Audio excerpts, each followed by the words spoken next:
libertar cativos, levar a mensagem do Evangelho para libertar, para curar quem está enfermo.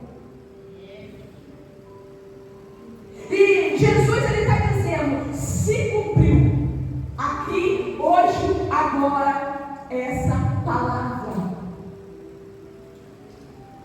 E a palavra vai dizer que ele vai se assentar e todo mundo vai ficar com os olhos findados nele, olhando para ele.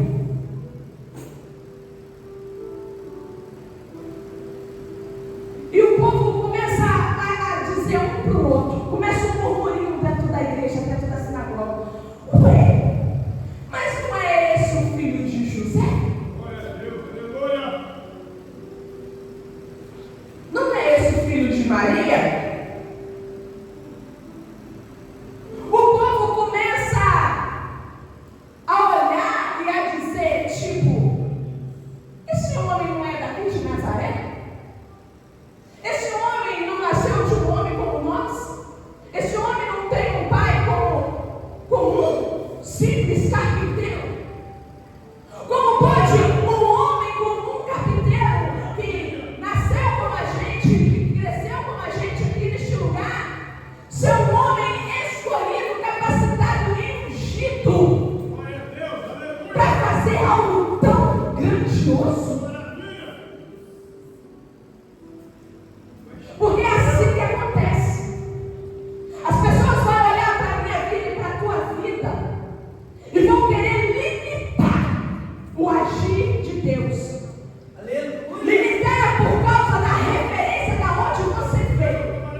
Vem a sua descendência.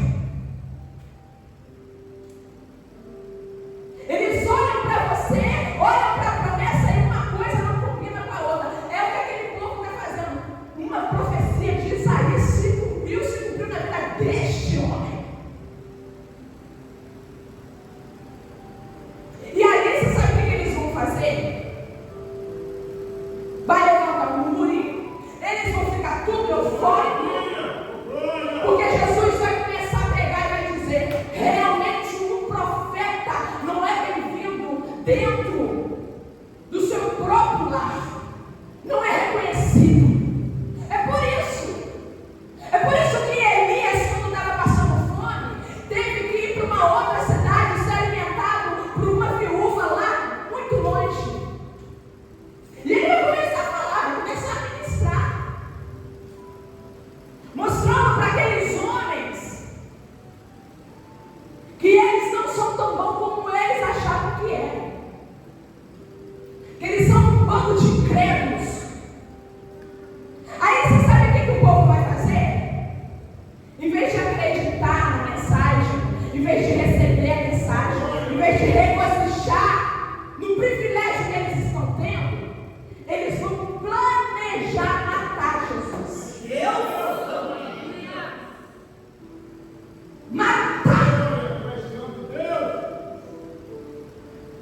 Meu querido, minha irmã, meu irmão, na nossa vida não é diferente. Não é. Quando Deus nos levanta e que as pessoas ao nosso redor começam a ver e a sentir a autoridade do Espírito através da nossa vida, cumprindo aquilo que foi declarado para o céu, o inferno começa a levantar um ou outro para querer matar o ministério que Deus te confiou, para querer enterrar os sonhos que você está gerando diante de Deus. Não, você nasceu no mesmo lugar que eu, você estudou na mesma escola que eu, você tem até muito mais traumas de infância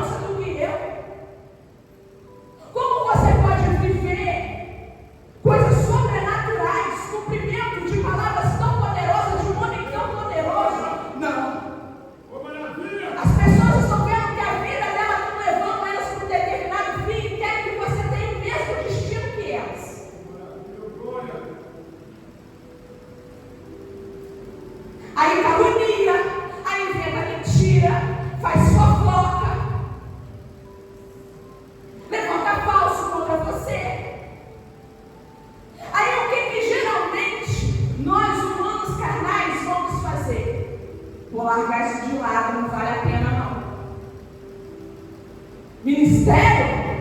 Para que tanta humilhação? Para que eu vou me colocar nesse lugar de tanta humilhação? Eu não preciso disso não. Jesus já morreu lá na cruz por mim. Não preciso. Vou largar isso de lado, abrir de mão. Vou procurar uma igreja. Vou procurar um ministério. Não. Agora o discurso é: não, eu sou a casa, eu sou a morada, eu vou fazer o meu culto do lar e tá bom. E ali Satanás está enterrando, matando ministérios e sonhos. Mas Jesus vem nos chamar aqui a atenção, porque quando eles pegam Jesus e levam ele para a ponta de um precipício, quando eles achavam que o plano ia ser executado, ia ser lançado, Jesus, desvia e segue. Eu vim aqui como profeta de Deus. Quem tem mão para receber, recebe. Deus te dará força, Deus te dará inteligência, Deus te dará sabedoria, Deus te capacitará para você saber sair das ciladas do diabo. Mas você não vai parar, você não vai desistir, você não vai abrir mão daquilo que Deus te confiou. Não vai. Você não será lançado no precipício. Não. E nem vai arrumar contenda. Não. Você vai sair de fininho, rumo ao cumprimento. E a palavra do Senhor vai dizer que ele saiu e continuou. Ele foi, sabe para onde? Foi continuar o ministério qual o Pai tinha confiado a ele. Jesus poderia ter subido ao monte e dito: Pai, o Senhor me mandou aqui para morrer, para pregar para esse povo, mas no meu primeiro anunciamento dentro da igreja, na minha primeira pregação, olha o que os seus filhos querem fazer comigo. Querem me matar.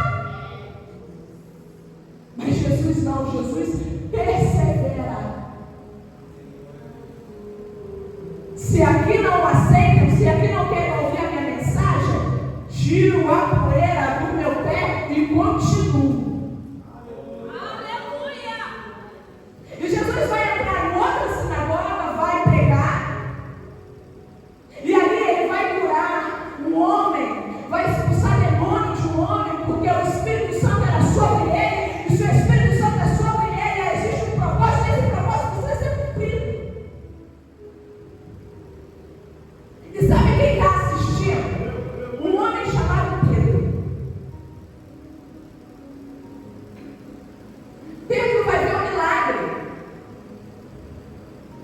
Pedro vai ver a libertação.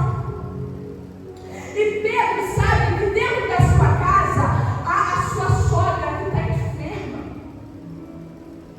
que está acamada, que está com febre. Aí sabe o que Pedro faz? Convida Jesus para ir para a casa dele.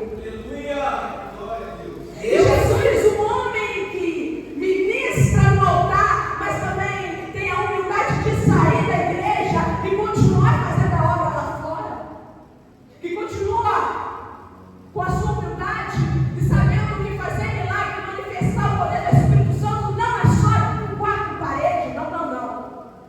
É também entrar dentro da casa de um pescador.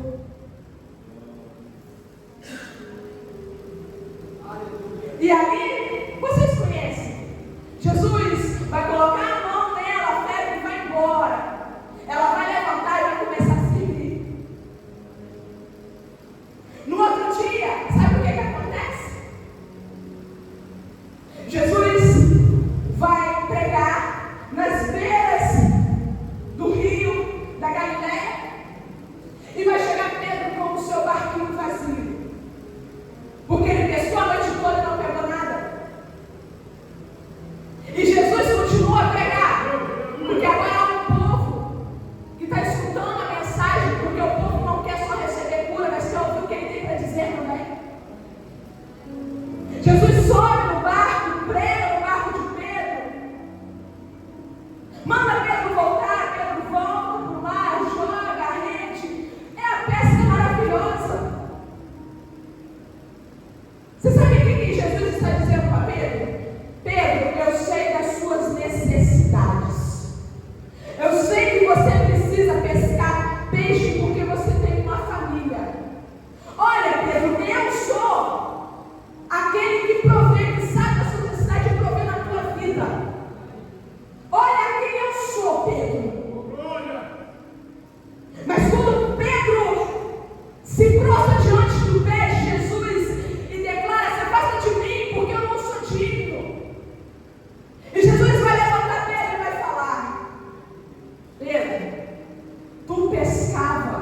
peixe, mas agora farei de ti um pescador de homens. Um pescador de homens. Eu sei que você pesca, eu sei que você precisa do peixe para colocar o alimento dentro da tua casa, mas agora existe um propósito maior da tua família: levar o evangelho. Ele larga tudo e vai seguir o mestre. Meu Senhor, glória! E aqui eu entro na mensagem, aqui eu começo a pegar agora. Aleluia! Porque Jesus começa a ensinar a Pedro a ser um pescador de homem. Pedro sabia tudo sobre pescar peixe, mas não sabia nada sobre o que era pescar homem. Deus santo! O que é isso? Não sei, mas ele me chamou, ele vai me ensinar. E aí Pedro começa a caminhar com Jesus. Pedro começa a se relacionar com Jesus. E começa a ver as maravilhas, a ouvir as parábolas. Então, se você está sentado aqui, e se você quer ser um pescador de almas, aprenda a primeira lição para ser um bom pescador de almas. Não é esse o propósito da mensagem? Proclamar? Porque só se proclama o evangelho com um objetivo: ganhar alma, não tem outro não. O primeiro ponto importante para a gente aprender a ganhar alma é: temos que ter relacionamento com Jesus. Temos que ter uma vida com Ele. Então, Jesus chama Pedro para próximo, para se relacionar, para ter uma vida com Ele. Porque Pedro vai vivenciar experiências. Porque só tem como a gente vivenciar experiências com Jesus se a gente tiver uma vida com Ele. Se a gente estiver longe, a gente não sente, não ouve, não aprende, não testifica. Glória a E Deus! Pedro começa a ver Jesus curando o leproso.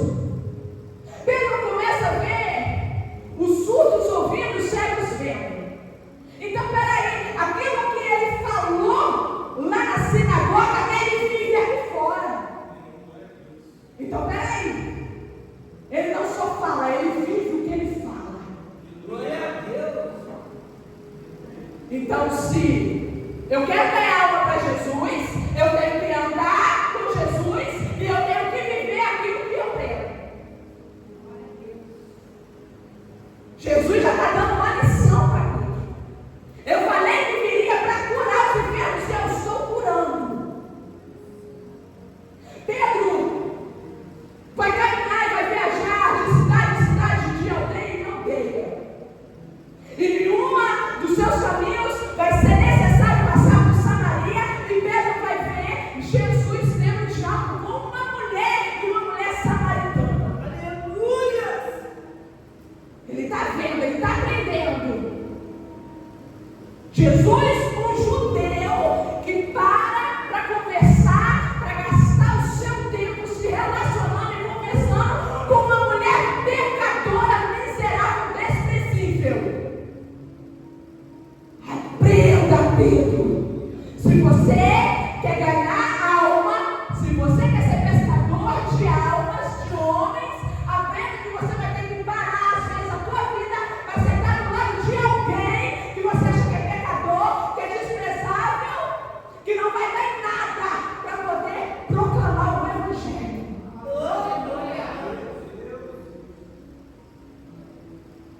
Pedro chegou e viu. Pedro, no meio da caminhada, da trajetória, vai ver uma mulher gritando, Ciro Fenícia, preguei sobre ela aqui. Quem lembra? Não foi? No culto das mulheres?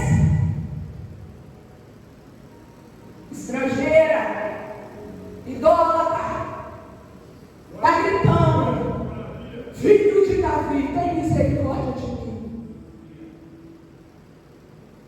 Pedro vai ver que no início Jesus ficou calado, mas depois Jesus deu resposta. E Jesus, vamos ver até onde ela vai. Está testando a fé dela, mas no final, seja feito conforme a tua vontade, mulher. Grande a tua fé. Pedro está vendo que uma mulher idólatra, estrangeira, tem uma grande fé. Ele está vendo, ele está entendendo. Pedro vai ver que o cumprimento da palavra dos profetas da Torá vai se cumprir na vida de Jesus. Ele vai ver que Jesus vai ser levado ao madeiro, vai ser morto e que vai ressuscitar no terceiro dia. Pedro vai viver a experiência de voltar para o mar, de retroceder, de querer fugir do chamado, porque se acha indigno, porque pecou. Pedro vai experimentar a graça, a misericórdia de Jesus, porque quando ele está pelado no meio do mar, pescando, Jesus está lá na beira gritando o nome dele. E Pedro, pula no barquinho e nada vai de encontro a Jesus. Quando ele chega lá, tem um banquete esperando. Glória a Deus. Pedro, tu me amas? Jesus vai perguntar 3 vezes para ele: Pedro, tu me amas? E Jesus vai lembrá-lo, trazer a memória: Pedro, você sabe por que eu te chamei, Pedro? Você sabe por que eu gastei 3 anos e meio ao teu lado te discipulando, Pedro? Apacenta as minhas ovelhas. Glória a Deus. Eu te chamei, eu te mostrei, eu te ensinei, porque há um propósito na tua vida: apacentar ovelhas, ganhar almas, levar o evangelho, Pedro. Glória a Deus. Aprenda, uma coisa eu já aprendi. Isso aqui eu já aprendi. Não importa quantas vezes você querer abrir mão do ministério que você não te ouviu. Não importa se você está cansado, se te machucaram, se tentaram te caluniar, tentaram tirar contra você. Não importa se você está no deserto, se está no vale, se você quer abrir mão. Não importa. Para onde você for, quando você chegar lá, ele já está lá. Ele já está lá, a presença dele já está lá. Ele vai falar com você, o amor dele, o cuidado dele vai te constranger e você vai voltar. Porque você pode abrir mão várias e várias vezes de viver o que ele tem para você, mas ele nunca abrirá mão de você. Nunca. Esse amor é constante. Ele não abre mão. Ele não abre mão porque é muito tempo de investimento em você. Ele pegou pesado com você, ele te revelou coisas que ele não revelou para outras pessoas. Ele te ensinou coisas que ele não ensinou para outras pessoas. Ele te permitiu passar por situações para te amadurecer. Ele guardou a tua vida, era para você estar morto, mas você está aqui, ele investiu pesado em você. E ele não abre mão, não abre. Proclamar o evangelho. Aleluia. Jesus vai dar uma palavra para Pedro. Ide para Jerusalém, fique em Jerusalém. Fique. Porque eu vou para o meu Pai, mas eis que eu enviarei um Consolador. Não vou deixar vocês órfãos. Não vou. E a palavra vai dizer que eles ficam em Jerusalém, eles oram, e aqui me bate a segunda aplicação do que eu e você temos que fazer para ser pescadores de alma, para proclamar o evangelho e conseguir restaurar vidas, salvar vidas. orando. Aleluia. Não tem como você ganhar alma para Jesus se você não orar. Então, se eu me relaciono, se eu ando com Ele, eu tenho que orar. Orar por quê, Lorena? Orar buscando Espírito Santo, o poder que há no Espírito Santo. Porque no dia de Pentecoste, eis que veio como um vento impetuoso e tomou toda a casa. E foram repartidas entre ele como línguas e línguas como de fogo. O dom do Espírito Santo veio, o poder do Espírito Santo veio e tomou eles. Porque eles buscavam, eles estavam posicionados em posicionamento de obediência ao que Jesus tinha dito para eles. Então, para mim proclamar o Evangelho, para mim ir. Aleluia. Entende isso aqui, igreja? Entende? Eles tinham andado com Jesus, eles tinham ouvido as parábolas, eles tinham testificado que Jesus tinha morrido na cruz, ressuscitado. Mas eles ainda não tinham recebido o Espírito Santo, eles ainda não tinham poder. Não tem como levar o Evangelho, não tem como fazer a obra do Senhor se a gente não for revestido de poder. Você sabe por quê? Porque o adversário da nossa alma não é fraco, não. Ele é astuto. Você acha que se você chegar ali embaixo de ver uma pessoa endemoniada, você acha que você precisa o quê para botar a mão nela e libertar ela? Poder do Espírito Santo. Não vem com essa história de falsa modéstia. Eu não vou pedir poder, não. Eu não preciso de poder, não. Precisa. Você precisa ser revestido de poder, de autoridade, de ousadia do Espírito Santo. Porque existem pessoas que aceitam o Evangelho, aceitam Jesus, mas ainda não foram libertas. Ainda há um ninho de demônio que está ali e precisam sair. E você sabe com quem que Deus está contando? Comigo e com você. É necessário buscar poder. Pedro vai ver o cumprimento da palavra. Veio, tomou toda a casa e eles foram cheios de autoridade.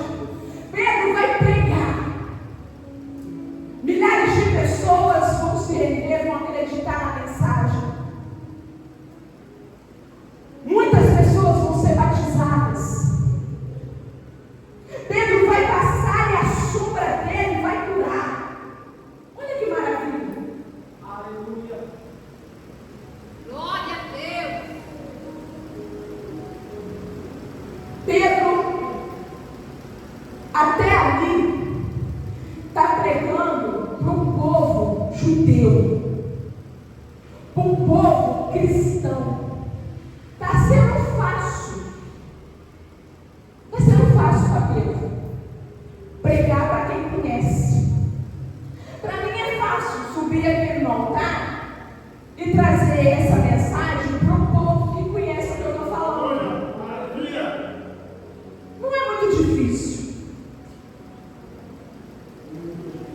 Até Pedro está na casa de Simão Curtidor e bateu na porta da casa dele para chamá-lo para pregar para a gente. Em Atos 10, a gente vai ver Pedro como eu e você hoje. Um homem que ora, um homem que jejua, um homem que viveu experiências maravilhosas em Jerusalém.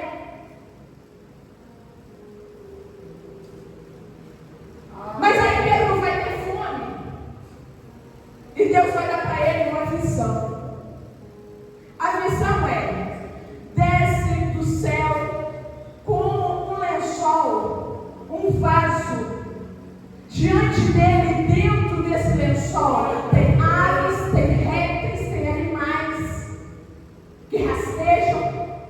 Durante 3 vezes o lençol desce e há uma voz que declara e dá para ele uma ordem: Pedro, mata e coma. E Pedro vai dizer: eu não vou matar, não vou comer, porque até hoje não me contaminei com coisa impura. Pedro, mata e coma. Não, eu não. Eu sou santo. Eu até hoje não me contaminei. Eu até hoje não me misturei. E não vai ser agora. Orgulho da santidade. O resquício da lei antiga, da religião, impregnado em Pedro ainda. Mas homens estão batendo na sua porta, porque na cidade de Jope tem um homem chamado Cornélio, um homem bom, um homem que ora, um homem que jejua, um homem que ajuda os pobres, os necessitados. E a sua atitude diante de Deus vai ser lembrada. E esse homem que é um gentil, um estrangeiro, um romano, que dá ordem para soldados esse, que oprime o povo judeu, o povo eleito e escolhido. O anjo vai aparecer para Cornélio e vai dizer para Cornélio: Cornélio, manda chamar Pedro, porque Pedro tem uma mensagem que você precisa ouvir. Porque Cornélio era um homem bom, um homem que temia Deus, que fazia o bem, mas Cornélio não era salvo. Cornélio não era salvo, sabe por quê? Porque Cornélio ainda não tinha ouvido a mensagem da cruz, e é a mensagem da cruz que salva. Não é ato, não é prática, não é você sair da sua casa, sentar nesse banco, dar glória a Deus e voltar para ela. Não é prática. Recala a basura. Não é ato, não é obra, para que a gente não se vanglorie. É graça imerecível. É crer no Evangelho. E Pedro vai ver a visão de um anjo. E o anjo vai dizer para Pedro: Pedro, você vai sair e vai com esses homens a Jope, porque lá há um homem que você precisa pregar para ele. Aqui já entra a terceira parte, a qual Deus está ensinando para Pedro como se ganha almas. Porque até agora estava fácil para Pedro. Pregar para os judeus está sendo fácil. Mas eu não vim só para os judeus. Não. Eu não só vim para vocês que usam saia, que usam blusa aqui. Não. Eu não vim só para os brasileiros. Não. Eu não vim só para os bancos, eu não vim só para os pobres. Você sabia que tem essa também? Tem gente que acha que Jesus só veio para pobre. E aí não prega para gente rica, porque acha que gente rica tem tudo e não vai querer ouvir sobre Cristo. Tem isso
Só que, infelizmente, a gente vive num tempo de acomodismo terrível.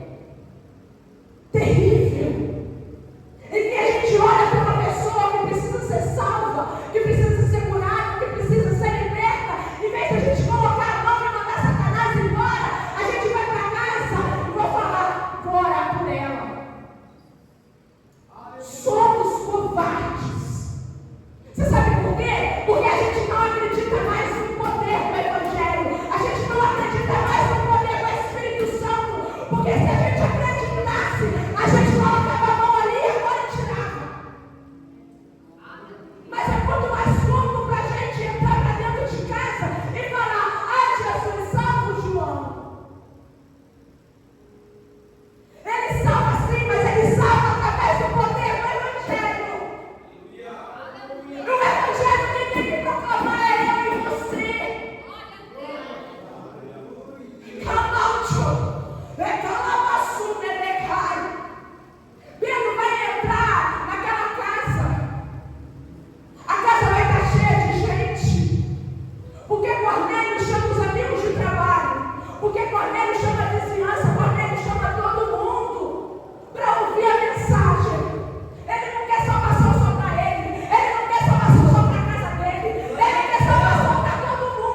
Deus fará.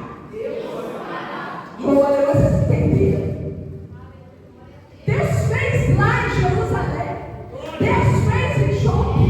Deus faz hoje aqui. E Deus fará aonde você for e falar o Evangelho de Deus.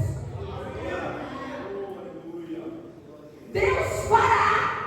Se você acreditar, Deus fará. Se você acreditar no poder da simplicidade do Evangelho, para ganhar aquela pessoa que um dia você tanto almejou ganhar ela para Jesus, Deus fará. Se você acreditar que aquela boca de fumo onde está aquelas pessoas que estão perdidas, vendendo droga, perdidas no vício, aquele amigo do trabalho, aquele amigo da escola, se você acreditar que o Evangelho tem poder de libertar e curar ele e colocar ele nessa tribuna aqui contando o testemunho. Você acredita nisso? Será que a gente está acreditando nisso? Você acredita que Deus pode colocar um homem e uma mulher perdida, uma feiticeira, aqui nessa tribuna contando o testemunho de libertação, de cura para ela, para a vida dela, porque você levou o Evangelho para ela? Glória a Deus. Assim Deus fará.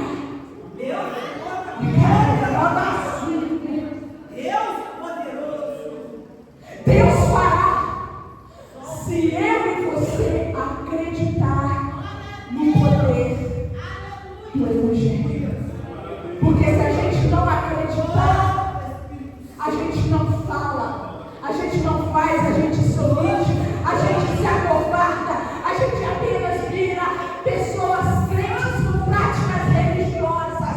E Deus não nos chamou para praticar religião, Deus nos chamou para proclamar o Evangelho. E Deus quer nos revestir de poder, Deus quer nos revestir de autoridade e de ousadia. E eu convido a igreja a vir para frente porque eu quero fazer uma oração. Aleluia.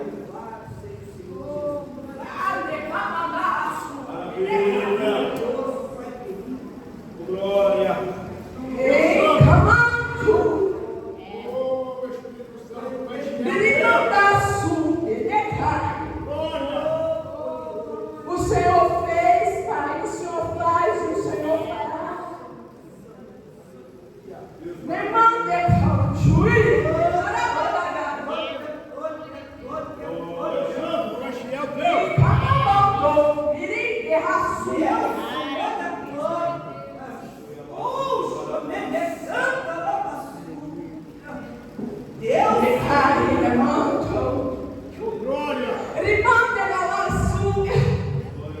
Ah, Pai, estamos aqui diante da tua presença. O Senhor enviou uma palavra a essa igreja. O Senhor despertou o coração do teu servo. E eu te glorifico por isso, Senhor. O Senhor nos chamou e o Senhor nos capacita.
eu declaro, Pai, que nessa igreja há um povo revestido de ousadia, a qual o Senhor vem com a tua casa viva e acende corações